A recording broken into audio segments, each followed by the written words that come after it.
Madame Vauquer, née de Conflans, est une vieille femme qui, depuis 40 ans, tient à Paris une pension bourgeoise établie rue Neuve-Sainte-Geneviève, entre le quartier latin et le faubourg Saint-Marceau.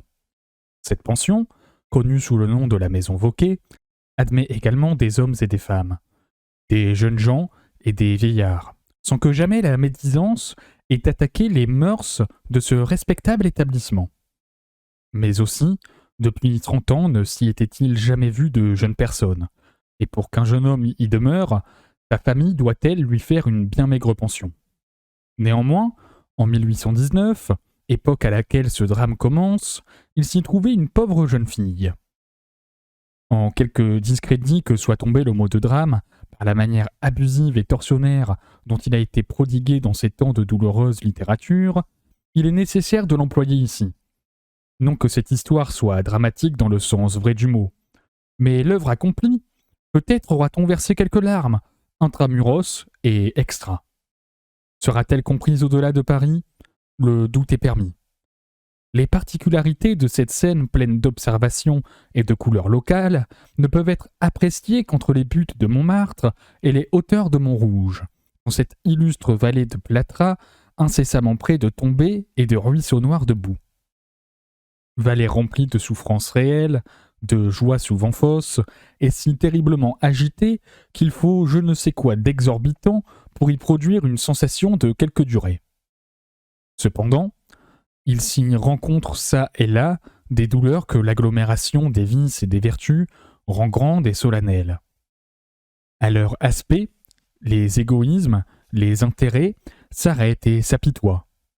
Mais l'impression qu'ils en reçoivent est comme un fruit savoureux promptement dévoré. Le char de la civilisation, semblable à celui de l'idole de Jaggernauth, à peine retardé par un cœur moins facile à broyer que les autres et qui enraye sa roue, la brisait bientôt et continue sa marche glorieuse.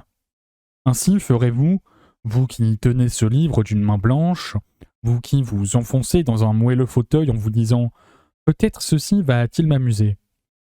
Après avoir lu les secrètes infortunes du père Goriot, vous dînerez avec appétit en mettant votre insensibilité sur le compte de l'auteur, en le taxant d'exagération, en l'accusant de poésie. Ah, sachez-le, ce drame n'est ni une fiction, ni un roman. All is true. Il est si véritable que chacun peut en reconnaître les éléments chez soi, dans son cœur peut-être. La maison où s'exploite la pension bourgeoise appartient à Madame Vauquer. Elle est située dans le bas de la rue Neuve-Sainte-Geneviève, à l'endroit où le terrain s'abaisse vers la rue de l'Arbalète par une pente si brusque et si rude que les chevaux la montent ou la descendent rarement. Cette circonstance est favorable au silence qui règne dans ces rues serrées entre le dôme du Val-de-Grâce et le dôme du Panthéon. Deux monuments qui changent les conditions de l'atmosphère en y jetant des tons jaunes, en y assombrissant tout par des teintes sévères que projettent leurs coupoles. Là, les pavés sont secs, les ruisseaux n'ont ni bout ni eau. L'herbe croît le long des murs. L'homme le plus insouciant s'y attriste comme tous les passants. Le bruit d'une voiture y devient un événement. Les maisons y sont mornes, les murailles y sentent la prison. Un Parisien égaré ne verrait là que des pensions bourgeoises ou des institutions, de la misère ou de l'ennui, de la vieillesse qui meurt, de la joyeuse jeunesse contrainte à travailler. Nul quartier de Paris n'est plus horrible, ni, disons-le, plus inconnu. La rue Neuve-Sainte-Geneviève, surtout, est comme un cadre de bronze, le seul qui convienne à ce récit, auquel on ne saurait trop préparer l'intelligence par des couleurs brunes, par des idées graves. Ainsi que, de marche en marche, le jour diminue et le chant du conducteur se creuse alors que le voyageur descend en catacombe. Comparaison vraie. Qui décidera de ce qui est plus horrible à voir, ou des cœurs desséchés, ou des crânes vides ? La façade de la pension donne sur un jardinet, en sorte que la maison tombe à angle droit sur la rue Neuve-Sainte-Geneviève, où vous la voyez coupée dans sa profondeur.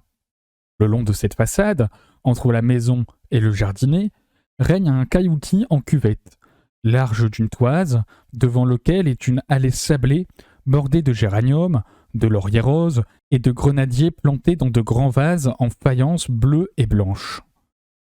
On entre dans cette allée par une porte bâtarde, surmontée d'un écriteau sur lequel est écrit « Maison Vauquer » et au-dessous « Pension bourgeoise des deux sexes et autres ».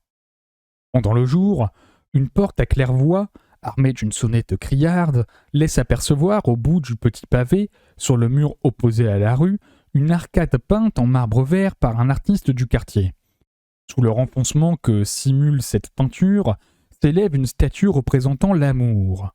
À voir le vernis écaillé qui la trouve, les amateurs de symboles y découvriraient peut-être un mythe de l'amour parisien, conquéri à quelques pas de là.